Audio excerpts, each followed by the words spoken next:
Welcome to the Animas podcast. Today we'll be talking with Rich Spicer. Rich, it's great to see you. You too. How are you doing? I'm good. Cool. So, qualified coach? Yes. Off in the big wide world coaching? Yes. Finally. Tell me a bit about finally. Well, it seems like quite a long journey. Yeah. But I suppose in actual physical sense, it's quite a short journey. But I guess the undulations of everything you learn and the journey you go on seems like quite a long process. Yeah. But it's been very worthwhile. Cool. Awesome. So, what are you doing with your coaching now? Well, I've set up a private practice, which is constantly evolving. I seem to be changing my offering on a weekly basis. But it's just a case of finding out how to do your coaching authentically, I suppose. Okay. So there's a lot of advice over there about how to be a coach, niches and all the rest of it. But I think ultimately you just got to find your own voice. Yeah. So that's kind of been the process that I've been going through. So Okay. I've actually removed the word coaching from my website. And it now says clarity through creativity. Nice. Because I come from a creative background, having practiced as an artist for years. Okay. So I'm kind of integrating the artistic element that seems more authentic. So, how does the creativity show up in the coaching? When I started, I was attracted to coaching in the first place because I'd been teaching art as part of my career, and as I was teaching people art, it soon transpired, or I realised that I wasn't actually teaching them the mechanics of art. I was coaching them how to think creatively. Okay. And it only occurred to me when someone pointed it out to me, or the awareness came to me that I'd never been aware of it before. So that got me interested in coaching. And the more I've done coaching and explored it with Animas, the more the synergy between the creative process and the process that clients go through in coaching seems identical almost. Okay. So if I was your client in a coaching session, how might that sort of creative process show up in the session? I think to see whatever challenge you're facing, I try and encourage clients to see the challenge they're confronted with as a creative challenge rather than perhaps an emotional one. Okay. So that's kind of the starting point. And then once you kind of detach yourself from the feeling and see it as just a creative problem to be solved, Yeah. it opens up some kind of divergent thinking and Yeah. distances yourself from the feeling of it, which can sometimes hinder creative thought and problem solving. Lovely. So it reminds me of that notion of externalizing the story. So when a client's got that story running around in their head, by actually verbalizing it and talking about it as a narrative or as a story, it allows us to have a distance or an objectivity to it, so we can come at it from a different direction. Yes. So as an artist, do you actually use artwork in your coaching?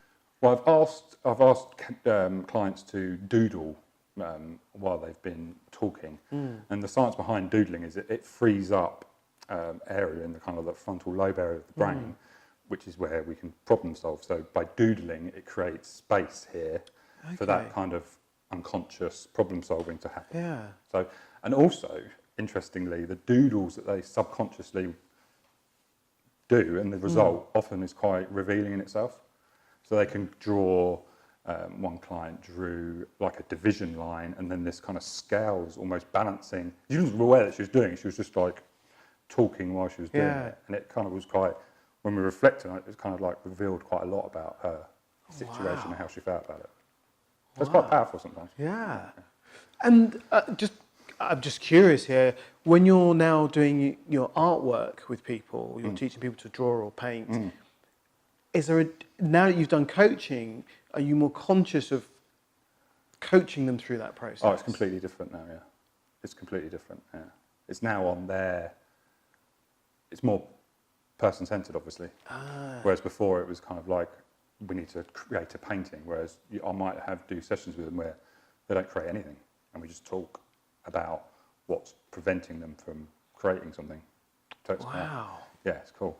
It's really cool. It's very more rewarding for them, so it's more kind of holistic about the whole process of the fear around creating and feeling judged and all that kind of stuff, which can stifle it all, of course.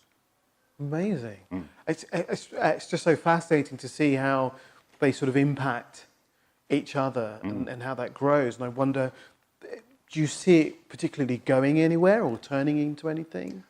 Well, interestingly, I've parked my private stuff and I'm now working with other coaches around bringing creativity into organisations. Oh. And that kind of mindset.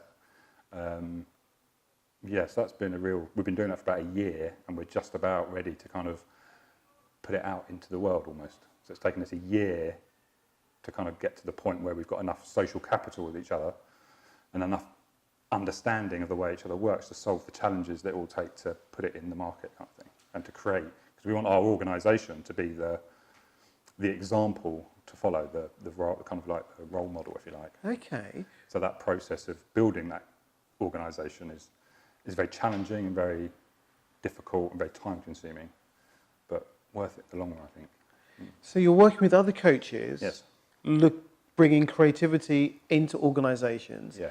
So I imagine in order to be the role model of that, you've had to bring creativity into that organisation itself. Yes, I would say so. Yeah. Okay. It came from the idea of potential and human potential. So the organisation we're starting is called UP, which stands for Unlimited Potential. And it's this belief that the greatest asset or the greatest resource on earth is the human mind and the imagination that we're capable of and the creative, almost impossible acts that we are. If you look around the city, you can see that it's everywhere, and it's that unlimited potential that we want to kind of help organisations tap into. Fabulous. And you're just about to do this? Yeah, well, we got 3 streams that we're considering. We're going to go into higher education. Okay. So initially we thought when you go into organisations, we can help change their culture, but then we kind of like chunked it up, if you like, and said, well, why don't we start at the beginning and go and see the people that are going to be the entrepreneurs of tomorrow and form the businesses of tomorrow and give them some empowerment to kind of create different organisations and work differently, more creatively, more holistically, with more soul, I suppose. So you mentioned there that you've sort of stopped or put on hold your own coaching practice. Yes, because the energy involved in creating UP and the excitement that it generates within me is more, it feels more prevalent in my life at the moment, I guess. So I'm listening to that instinctive voice, that intuition that is telling me that I need to focus on that. Okay. Because there's obviously other people involved. Interesting, one of the guys that has joined us is an ex-client. So that posed its own kind of dilemma. Yeah. Because I was thinking during the coaching process, I'd like this guy to join UP. Wow. But obviously to be able to just park that until the relationship had finished and then say, I've got this idea, or we're working on this idea, how do you fit? Because everything that he was saying in the coaching was resonating with me in terms of what we want to do with UP. So he works in the civil service and he's restrained by this machine almost. And he feels that he couldn't be authentic at work. I just think, how can anyone be expected to work somewhere where they can't be themselves? It just seems madness to me. So my experience of that kind of culture is purely secondhand because I've always been kind of like a free spirit artist kind of guy. Yeah. I never worked in that corporate world, so I just see the secondary impact of it. So my wife works in that field, and I see the negative impact it has on her. So that's quite another motivation to kind of redress that somehow. So in the pausing of your one-to-one practice, I'm curious about, because I was going to ask about how you get your clients and how all of that happens, but I guess at the moment you're not doing any of that. No. And do you notice that clients still find you at all? Well, I've put myself on directories and I've got my website, but I really haven't done much promotion in terms of. I've written a few articles, but that's about as far as I've gone really. When I feel the need to kind of express something, I do it. Yeah. It feels incongruent to do that as a means of marketing. Right. If you see what I mean? Yeah. It has to come from somewhere. Cool. And so with this organisation building and developing, I suppose you see that as your your next coaching step into the world. Yeah, because obviously we'd like to go into organisations and run potentially workshops or training around the ideas and help them adopt a more open culture, I suppose, and a more equal worth. All these ideas around equal worth, trust. They're the three cornerstones of UP is trust, equal worth, and wholeness. Okay. So encouraging those three elements within an organisation, so people can not only reach their potential, but the organisation as a result will also improve their potential. Cool. Yeah. So you've done your coaching training, Yes. begun to do your one-to-one work, Yes. but then taken that into organisational work, team coaching, group coaching, Yes. workshops. And hopefully do one-to-one, because that's still a passion, and the rewards of doing one-to-one coachings are huge. But through UP, I think we'll get some one-to-one coaching, and hopefully that will spring from it. And what do you get through UP? What do you get from sort of being part of it? What's the drive for you? Oh, the collaborative process is awesome. Yeah. You know, as an artist, you work in a silo as an artist. You know, so I've had this kind of itch to be more collaborative and find people to like form almost like a tribe, I suppose. Yeah. And this idea of improving people's life, and you spend so long at work, it just seems mad to do it in a way that makes people unhappy. And I sort of recognise that desire to be collaborative as an artist myself. I remember whenever I did theatre work, it was always devised collaborative work with different types, you know, with musicians and singers and dancers, because there was something about bringing groups of people together to create something that allowed you to pull on everybody's best skill, as it were, or their best self to make something wonderful. Nice. It's a great process. Yeah. Yeah. Yeah. But it takes courage, you know. It takes it takes trust, and you have to build trust, and all of this stuff is a process that needs to be gone through, you know. So would I be right in saying that the organisation, but creating the organisation was a coaching process that you went through as a group in order to build it, to then work with others on it? Yeah, it's like creating the unknown, is what we've kind of coined it, and we're actually writing a book in synergy with, at the same time as creating the organisation, we're writing a book alongside it. So it's almost like a reflective, it's called Growing Up, so it's almost like a reflective, like diary almost of how we created and the processes we went through to get to the point where we hopefully reach. So That's brilliant. Yeah, it's a fun idea. I think that's great to actually document it whilst you're doing it, because often Alongside, people don't do that. They look back and have to recreate the journey. It's like creating an organisation as a reflective practice, so it's good fun. So what are the types of people that are part of this organisation? Well, the coaches that I met on the course. Yeah. I'm meeting new people all the time. I met someone on the trainer thing that we did. The connections I made there are invaluable and almost more valuable than the actual. That was the benefit of doing that, I suppose, is making those connections. Yeah. So I guess that's where we are. We just want to go out and make as many connections as possible, you know. Cool. So that kind of, it feels almost like stealth networking. Yeah, and it's interesting, the idea of social media, because we're exploring the idea of social media, and I'm a firm believer in, if we want to be more creative, we need to turn stuff off. So I'm a firm believer in, how do we stand out from the crowd by doing the same that everyone else is doing? So I'm kind of in between, and they're convincing me to kind of, that it's a necessity, but I can't help feeling that a USP of not being on social media is quite powerful. That's interesting, because often people talk about that notion of switching social media off, the Facebook, the Twitter, the Instagram. And I have to say, I'm a real social media lover. You may have noticed. Me too. I always wonder, what is it that we might get from switching that off? So when you think about turning that off, what's the get from that? Well, a guy called Professor Cal Newport, he's written a book called Deep Work, and he points to this notion of multitasking, especially at work when you've got the instant messenger, you've got your social media platform, you've got your inbox open, you've got the piece of work you're trying to do, you've got all of these things going on, and this false belief that we can do all those things. And he talks about a thing called attention residue.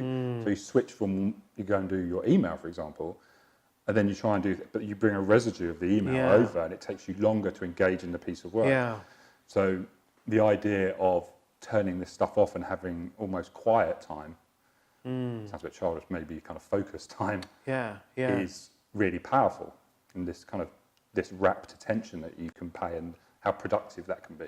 Yeah, it's actually something that we talk about at Animas. I hadn't recognised the name until you started talking about it, that notion of how do we do our deep work, so how do we switch off from everybody else and switch off from what's going on around you to go into that phase of going, I'm writing this right now and I'm not going to speak to anybody else for the next hour or two. Exactly. And I suppose thinking or knowing that you're an artist, it sort of reminds me of the flow work as well, or getting into that flow state. I'm curious about how flow might impact the work that you do. Well, I've experienced flow quite a lot. I hadn't realised until I read the book that's what it was. It's almost like a trance-like state when you're painting. And someone talked about meditative states recently, and it's a kind of like a dual, kind of lost in the paint and then kind of reflective and being out the world looking in and kind of doing both simultaneously. I think with art, the flow with groups is quite a different dynamic, and we're exploring that. Keith Sawyer's done quite a lot of work around that area, so we're exploring his work, and there seems to be a lot of paradoxes around it, so we're just kind of exploring those. And maybe that's the way to go into organisations, is just to say it's very paradoxical, the whole idea of it. So we just need to embrace those paradoxes rather than question them. Oh, interesting. Interesting stuff. So I suppose when I think of a future for you, I sort of go, whoa, how does the artwork, the one-to-one coaching, the group work, the flow, the doodling, how does all of that come together? In, as you were saying, at the beginning, where your offer changes on a weekly basis, I'm sort of wondering, I wonder where that goes to. I know, it's exciting, and that's why I want to work with other people, because they have, Up couldn't be created by one person alone. It needs a variety of skills, a variety of experience, and my experience and my skills are just a tiny part of it. And it's that collaborative effort and acknowledging that I don't know enough to make it work, and the other people feel the same, and it's only together that we'll create the solution and make it happen. So it's important to have that mindset. It feels like a coaching relationship where together we create. It isn't you, or I don't do it for you, but it's exactly. There's no agenda. Yeah. Awesome. That sounds fabulous. I could talk to you for hours. We don't have hours, but I could talk to you for hours on this. And it's very interesting. Where can we find you? So if somebody wants to get hold of you to talk about art, or to talk about the artwork through that you do. the Animas Lounge. You can click on my website, Rich Spicer Coaching. We're in the process of setting up some landing pages for Up. Those places really. Facebook. Great. I'm always ranting on Facebook about something. Normally politics. Fantastic. It's been a real pleasure, Rich. It really has. Thank you so much. Thanks for the opportunity to come and talk to you. It's been lovely. Thank you. Cheers. Thanks.